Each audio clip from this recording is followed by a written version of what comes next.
This is the Sakar Murli of 24th of December 2024.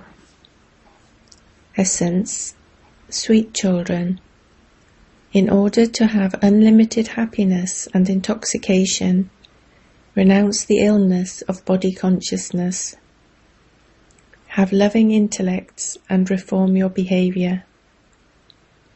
Question: which children cannot have any wrong intoxication of this knowledge? Answer: those who accurately know and remember the Father, those who praise the Father from their hearts and pay full attention to this study are the children who can never have any wrong type of intoxication of this knowledge. Those who consider the Father to be ordinary are unable to remember him. If they remembered him, they would definitely write to him and give him news of themselves. When a child doesn't write to Baba and give him news, the Father wonders whether that child has become unconscious. Om Shanti. The Father sits here and explains, children, when a new person comes, first of all give him the introduction of the two Fathers, the limited and the unlimited. The unlimited Father means the Father of unlimited souls. Each human soul has a separate, limited Father. Not everyone will imbibe this knowledge to the same extent. Some only imbibe 1% of it, whereas others imbibe 95% of it. It is all a matter of understanding. There will be the sun and moon dynasties. There will be the king, the queen, and the subjects. There will be all kinds of people as subjects. Subjects means subjects. The Father explains that this is a study that each of you studies according to your intellect. Each of you has received your own part to play. To whatever extent you imbibed this knowledge in the previous cycle, to that extent you will imbibe it now. However much anyone studies cannot remain hidden. You receive a status according to how much you study. The Father has explained that you will have to take an exam later on. You cannot get transferred without taking an exam. You will come to know everything at the end, but you can understand even now what status you are worthy of receiving. Although you all raise your hands out of embarrassment, each of you can understand whether you could possibly become that. Nevertheless, some of you raise your hands. This is called ignorance. The Father very quickly understands that worldly students have more sense than you do. They know when they're unworthy of receiving a scholarship that they won't pass. They're able to understand how many marks they will receive in whatever subject the teacher teaches them. They wouldn't say that they will pass with honours. Here, some of you children don't even have this much sense. You have a great deal of body consciousness. You have come here to become like them, the deities. Therefore, your behavior also has to be like theirs. The Father says, there are those whose intellects have no love for the Father at the time of destruction, because they do not love the Father accurately. The Father has explained to you children the accurate meaning of having an intellect that has no love at the time of destruction. If even you children are unable to understand this fully, What would others understand? To remember the Father is an incognito matter, but how much you study is not incognito. All of you are number-wise in studying. You do not all study to the same extent. Baba understands that some of you are still babies. Sometimes you don't even remember such an unlimited Father for 3 or 4 months. How could Baba know that you are remembering him if you don't even write a letter to the Father, telling him how you are progressing and what service you are doing? The Father has so much concern for you children. He wonders, has that child become unconscious? Has that child died? Some write wonderful service news to Baba, in which case the Father understands that those children are still alive. Serviceable children can never remain hidden. The Father wins the heart of each one of you children. He knows what each of you is like. The illness of body consciousness is very severe. Baba explains in the Murli that some have wrong intoxication of this knowledge. They have arrogance. Such children neither remember Baba nor even write a letter to him. How can the Father then remember you? Remembrance attracts remembrance. You children now remember the Father whilst knowing him accurately. You sing his praise from your hearts. Some of you children consider the Father to be ordinary, and so you don't remember him. Baba doesn't display any great pomp, etc.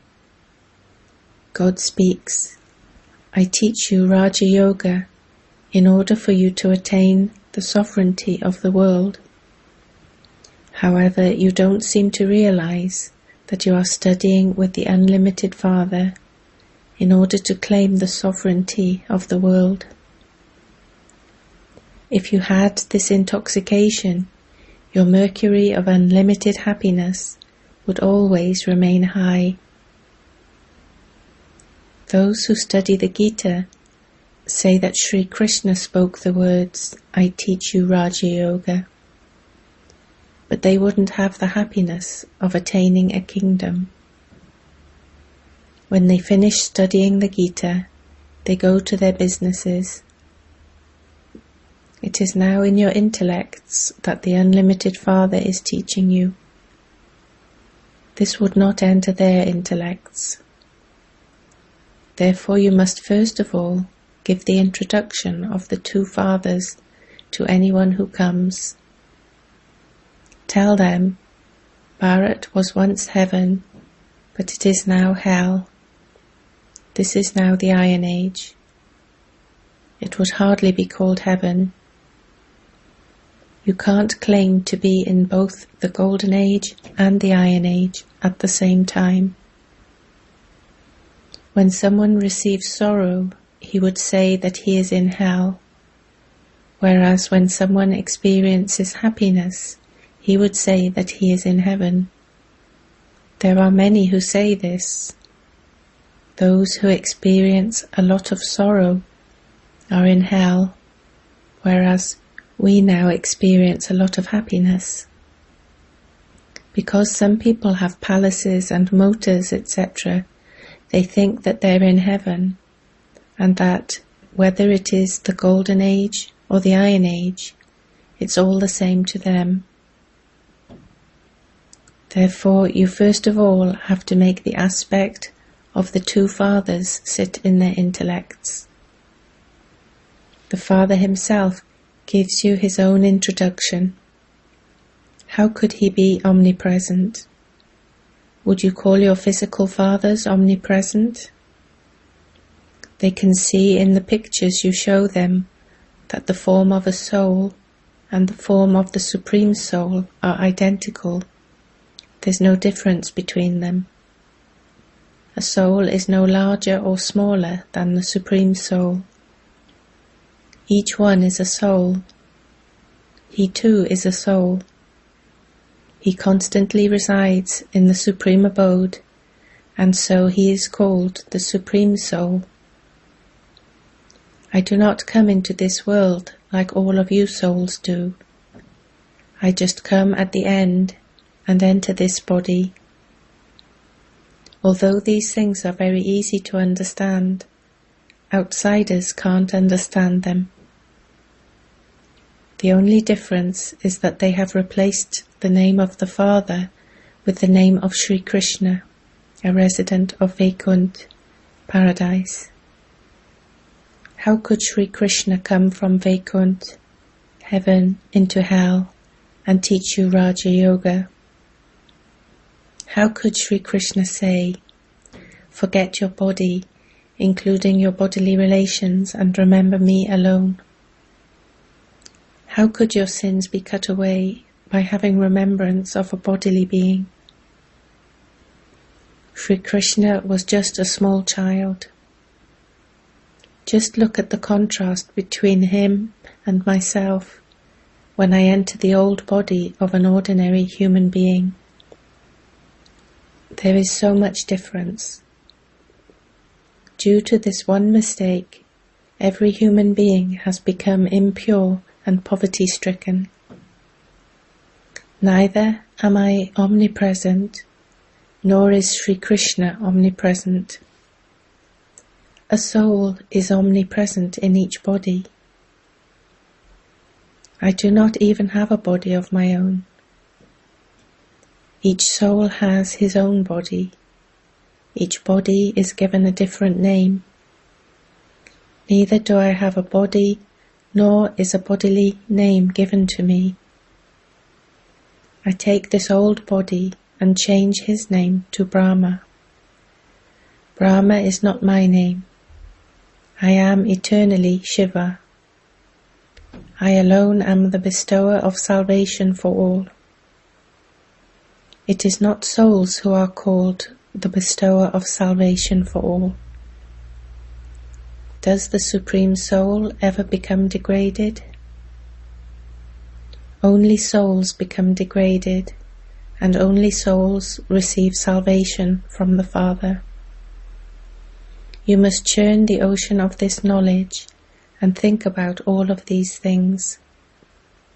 Otherwise, how would you be able to explain them to others? However, Maya is so powerful that she doesn't let the intellects of you children progress. Some of you waste your time gossiping throughout the day. In order to pull you away from the Father, Maya exerts great force on you.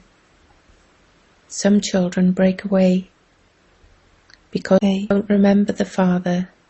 Their stage doesn't become unshakable or immovable. The Father raises you up again and again, and then Maya continues to knock you down.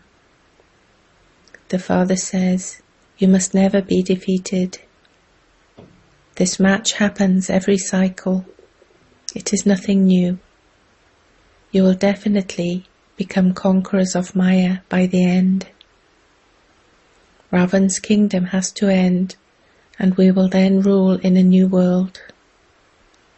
We have become conquerors of Maya every cycle. We have ruled in a new world countless times. The Father says, "Keep your intellects constantly busy, and you will remain constantly safe." This is what is known as being a spinner of the discus of self-realization. There is no question of violence in this. Only you Brahmins can be called spinners of the discus of self-realization. Deities cannot be called spinners of the discus of self-realization.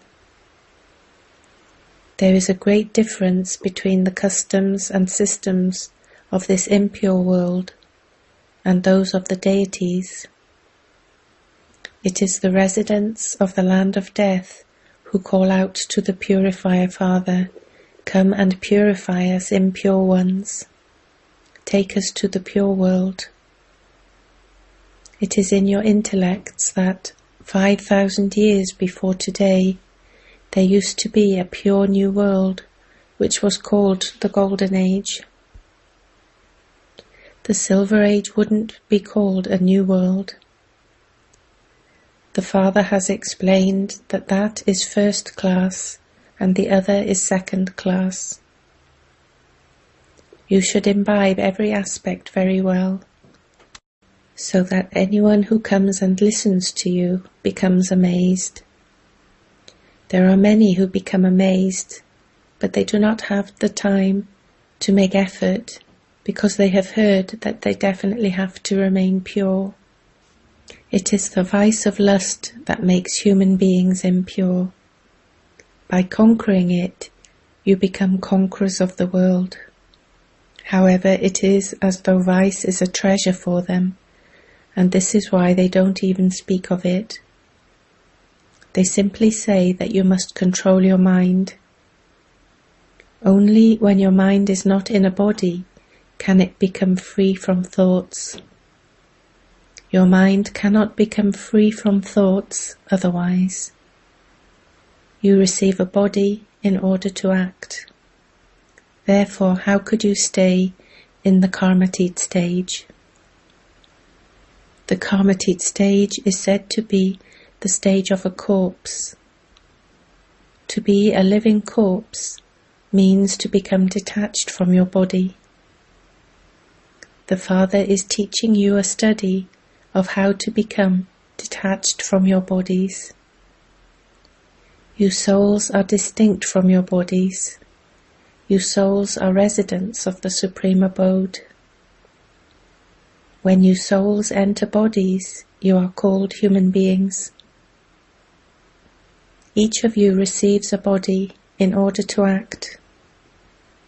You leave one body and take another in order to carry on acting.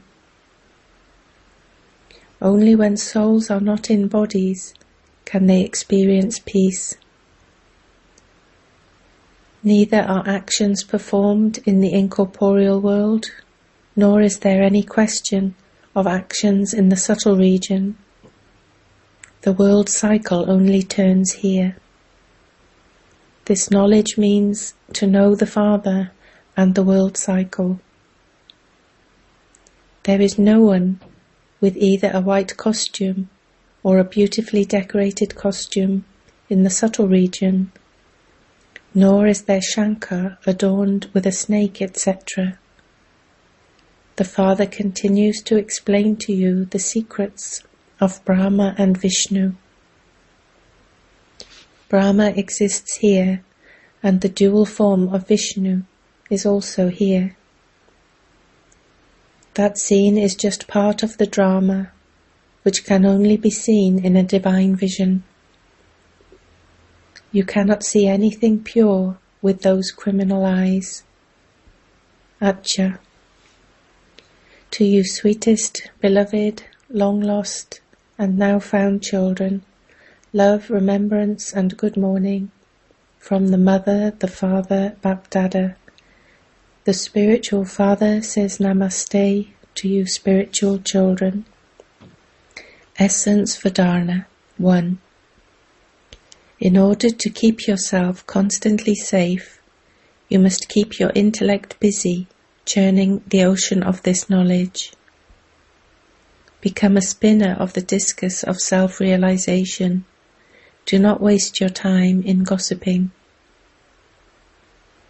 2. Study the study that the Father teaches you of becoming detached from your body. In order to be saved from Maya's force, make your stage unshakable and immovable. Blessing. May you cooperate with everyone and become a practical sample, the same as Father Brahma, who put his aim into a practical form. Father Brahma made himself an instrument, an example, and always put his aim into a practical form. Whoever takes the initiative is Arjuna. He became number one by doing this. Follow the Father in the same way. Become a constant image of virtues with whatever you do in your life. Become a practical sample and enable souls to imbibe virtues easily with your cooperation. This is known as the donation of virtues. To donate means to give your cooperation. All souls now want to see some practical proof and not just hear about everything. Therefore, first make yourself an image of virtues. Slogan: those who dispel the darkness of everyone's disappointments are lamps of knowledge. Om Shanti.